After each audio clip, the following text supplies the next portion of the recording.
শেখ হাসিনার অভিযোগ গঠনের আদেশের আরো খবর নিয়ে ট্রাইব্যুনাল থেকে আমাদের সাথে এই মুহূর্তে যুক্ত আছেন সহকর্মী সৈকত সাদিক। কথা বলবো তার সাথে।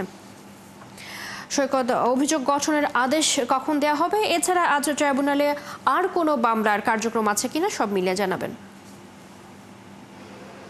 যদি ট্রাইব্যুনালে আজকে দুটি খুবই গুরুত্বপূর্ণ মামলার শুনানি রয়েছে।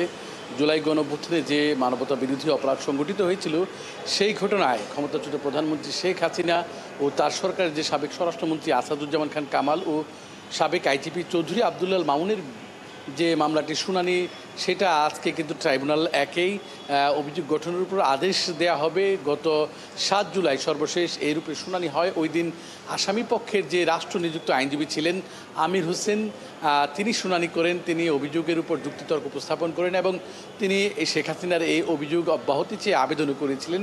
এর আগে 1 জুন রাষ্ট্রপক্ষের থেকে চিফ প্রসিকিউটর তাজুল ইসলাম সেই অভিযোগ গঠনের উপর শুনানি করেন। যেহেতু এই মামলায় শেখ হাসিনা সহ অন্য 3 আসামির বিরুদ্ধে যে 5টি সুনির্দিষ্ট অভিযোগ আনা হয়েছিল, ষড়যন্ত্র, উস্কানি, হত্যা নির্দেশ যেসব অভিযোগগুলো আনা হয়েছিল, সেই অভিযোগের উপরে তারা কিন্তু অভিযোগ গঠনের শুনানির পরে অভিযোগ গঠনের জন্য আবেদন করা হয়।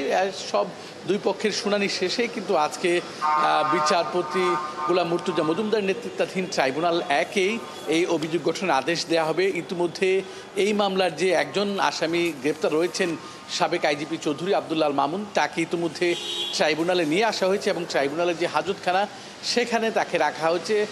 আশা করা যায় 11টার মধ্যে এই মামলার শুনানি কার্যক্রম হয়তো আজকে শুরু হতে পারে। এর পাশাপাশি আরেকটি যে মামলা জুলাই গণঅভ্যুত্থানের 16ই জুলাই প্রথম শহীদ আবু সাইদ যে হত্যাকাণ্ডের ঘটনায় যে মামলাটি দায়ের হয়েছিল, সেই মামলাটি কিন্তু এতদিন ট্রাইব্যুনাল একেই চলমান ছিল। গত 30 জুন এই মামলাটি ট্রাইব্যুনাল 1 থেকে ট্রাইব্যুনাল 2-এ নিয়ে আসা হয় এবং এই মামলায় ওই দিন 26 জনের বিরুদ্ধে গ্রেপ্তারি পরোয়ানা জারি করা হয় এবং যেহেতু 30 জন এই মামলায় সম্পৃক্ততা পেয়েছে এবং তার মধ্যে 4 জন আসামি গ্রেপ্তারও আছেন এবং 4 জনকেই ইতিমধ্যে ট্রাইব্যুনালে নিয়ে আসা হয়েছে এবং ট্রাইব্যুনালের 2-এর যে হাজতখানা সেখানে তাদের রাখা হয়েছে।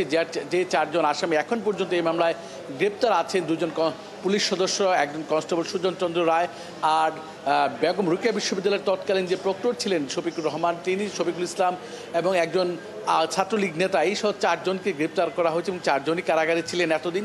তাদেরকে নিয়ে আসা হয়েছে বিচারপতি নজরুল ইসলাম চৌধুরীর নেতৃত্বাধীন ট্রাইব্যুনাল 2 এই মামলাটির আজকে অভিযোগ গঠনের পর শুনানি হতে পারে। সব মিলিয়ে চৈতি বলা যায় দুটি মামলাই গুরুত্বপূর্ণ এবং কার্যক্রম শুরু হয়ে যাবে হয়তো। ধন্যবাদ আপনাকে, আপনি রয়েছেন সেখানে, নিশ্চয়ই পরবর্তীতে আবার আপনার সাথে যুক্ত হব। দর্শক, শেখ হাসিনার অভিযোগ গঠনের আদেশের খবর জানাচ্ছিলেন আমাদের সহকর্মী সৈকত সাদিক।